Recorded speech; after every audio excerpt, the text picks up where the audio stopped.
In a little town there was a bathhouse where old and infirm people went to have baths and massage. And there was a young girl attendant there whom all these old people loved because she was so kind and helpful to them.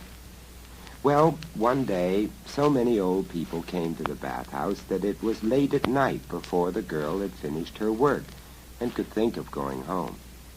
And as she was tidying up and putting away the brushes and the sponges and the towels, she heard in the street outside the bathhouse a rattling of wheels and a jingling of harness and a clatter of hooves over the cobbles. She ran to open the door. What did she see? A magnificent golden coach drawn by 4 black stallions with gold and silver harness and bells on their forehead straps that rang out gaily as they tossed their plume-decked heads. Surely, thought the girl, this must be the wedding coach of some rich lord. But stepping out of the coach, what did she see? A hideous little goblin man with glaring eyes and bandy legs, and after him stepped out 3 younger goblins even more ugly, and after the 3 younger goblins stepped out an old woman goblin, hideous and evil. The girl quickly made the sign of the cross over the threshold, ran back into the bathhouse, and slammed the door. "Go away, go away, go away," she whispered under her breath. But the goblins didn't go away, although they couldn't come over the threshold because of the sign of the cross the girl had made. So the hideous little goblin man called out, "Come out here to me, my little daughter. Your bridegroom awaits you. I have chosen you as wife for one of my sons." The girl was very frightened, but she kept her wits about her, and she called back, "I am not ready to be married. I have neither clothes nor shoes." Then the goblin man called again and said, "Only tell me what clothes you need, my little daughter, and you shall have everything your heart desires." And as the girl stood thinking what next she should say, a little mouse crept up to her and whispered, "Listen, listen. Don't be in a hurry. Tell the goblin what clothes you need, but tell him slowly, a garment at a time, for the dawn will come, but not yet." So the girl called out, "First of all, I need a silk chemise." Then the old woman goblin said to the 3 young goblins, "My grandchildren, which of you can go the quickest there and back again?" And the eldest of the 3 young goblins said, "I can go as swiftly as a wave." And the second said, "I can go as swiftly as the wind that drives the wave." And the youngest said, "But I can go as swiftly as a thought. I am here, I am there, I am back again, all at the same time." "Leap then, little grandson," said the old woman goblin. "Leap, leap, leap. Your feet are your fortune. It is you who will win a lovely bride." The youngest goblin leapt and vanished. He was here, he was there, he was back again, holding in his claws of hands a silk chemise. The old woman goblin threw the silk chemise in through the window of the bathhouse.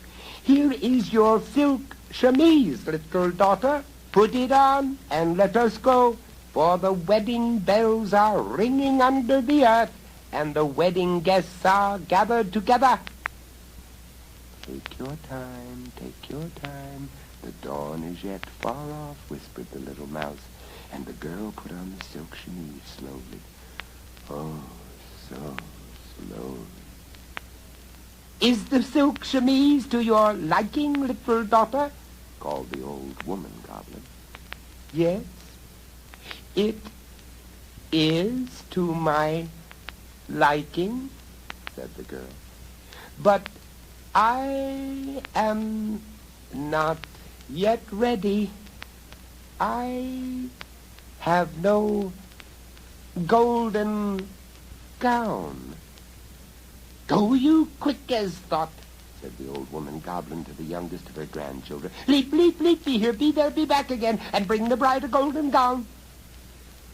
The youngest goblin leapt and vanished. Then, in the winking of an eye, he was back again, carrying in his claws of hands a golden gown. The old woman goblin tossed the golden gown in through the window of the bathhouse, and the little mouse whispered to the girl, "Loiter, loiter, the dawn is not yet." The girl put on the golden gown, slowly, oh, so slowly, and the goblin grandmother called from outside the house, "Is the golden gown to your liking, little daughter?" "Yes, it is to my liking," said the girl. "Then come out, little daughter," called the goblin grandmother, "for under the earth the wedding feast is spread." But the girl answered, "I am not yet ready. I lack an embroidered girdle." "Leap, quick as thought," said the goblin grandmother. "Leap, leap, leap, be here, be there, be back again, and bring the bride an embroidered girdle." Quick as thought leapt and vanished. He was here, he was there, he was back again, carrying in his claws of hands an embroidered girdle. The old woman goblin tossed the embroidered girdle in through the window of the bathhouse. "Leisurely, leisurely," whispered the little mouse to the girl. "The moon shines dim over the rooftops, but the morning star is still bright. There is no dawn yet." So the girl put on the embroidered girdle. Slow, oh, so slow. "Is the girdle to your liking, little daughter?" called the goblin grandmother from outside the door. "Yes, it is to my liking," said the girl. "But I am not yet ready. My feet are bare. I lack a pair of silver slippers."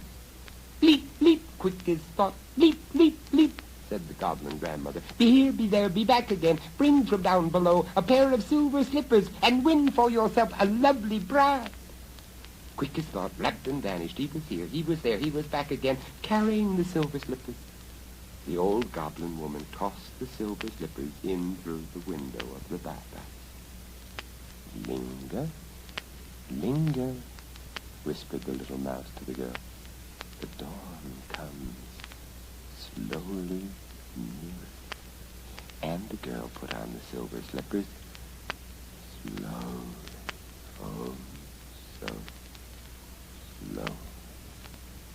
"Are the slippers to your liking, little daughter?" "Yes, they are to my liking, but I am not yet ready. I lack a diamond headdress." The old goblin woman sent quick as thought to fetch a diamond headdress, and when he brought it, she tossed it in through the window of the bathhouse. Little daughter," she called, "we cannot wait longer. Down under the earth, the wedding candles are burning low, and the wedding guests are muttering and complaining. Is the headdress to your liking?" "Yes, it is to my liking," said the girl. "Then put it on and come out quickly," called the old goblin woman. "You will have to go out now," whispered the little mouse to the girl. "But look in the coach and find fault, for the dawn is at hand." So the girl opened the bathhouse door and stepped out. There she stood on the threshold like a king's daughter, with the gold of her gown and the diamonds of her headdress gleaming and glittering. "Step into the coach, little daughter," said the old goblin man. And he opened the coach door and stretched out a horny hand to help her inside. But the girl drew back. "Oh, no, no, the coach is not to my liking. The seats are too hard." "Too hard, little daughter," said the old goblin man. "Too hard? The cushions are covered with silk and plumply stuffed with goose feathers." "I am not used to traveling on feather cushions," said the girl. "I must have the coach strewn with hay." The old goblin struck his hands together. "What can we do? Down under the earth there is no hay." The girl looked up at the sky. The moon was dropping down below the houses. The morning stars shone over the rooftops. And there in the east, did she see a glimmer of the dawn? No, not yet. "I ride on hay, or not at all," she said. The goblins began to scream and chatter. Hay! Hay! Where could they find hay? The goblin grandmother took out her eyes and flung them up into the air. They whirled around in a circle and came back into her head. "I have seen hay," she screamed. "In a field outside the big city over there, I have seen a haystack not yet bound with ropes. Bring hay, quick as thought. Leap, leap, be here, be there, be back again. Bring hay, bring hay." Quick as thought leapt and vanished. He was here, he was there, but he was not back again. The goblin screamed and danced with impatience, and the girl stood by the coach and looked up at the sky. Then a huge bundle of hay came rolling along the street and stopped beside the bathhouse, and from under the bundle crawled Quick as Thought. He was blue in the face and panting, and sweat streamed off him. The other goblins grabbed up the hay in armfuls and began stuffing it into the coach. "Hurry, hurry, hurry," they screamed, tumbling over each other. "Dawn is coming."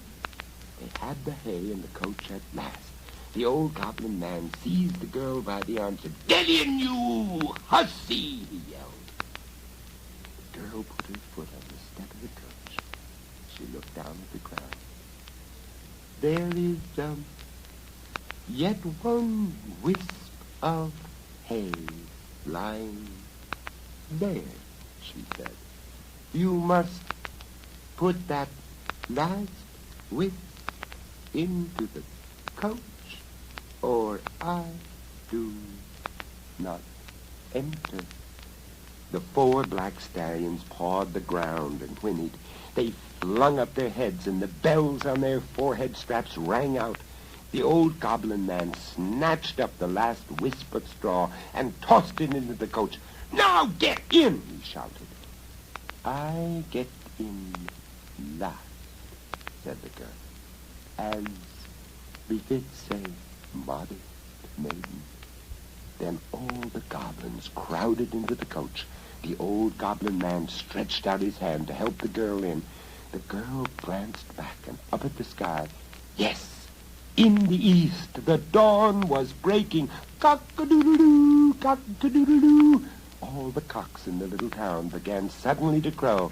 At that sound, coach, horses, coachman, old goblin man, old goblin woman, and the 3 young goblins gave one last despairing yell and vanished. The girl stood alone at the bathhouse door. Her golden gown and her diamond headdress glistened in the dawn light, and the little mouse crept out of the bathhouse and stood up on its little hind legs and squeaked, "Well done, my lovely one, well done. Now take me up in your hand and carry me home with you, and I will find a prince to marry you." So the girl took the little mouse up in her hand and went home.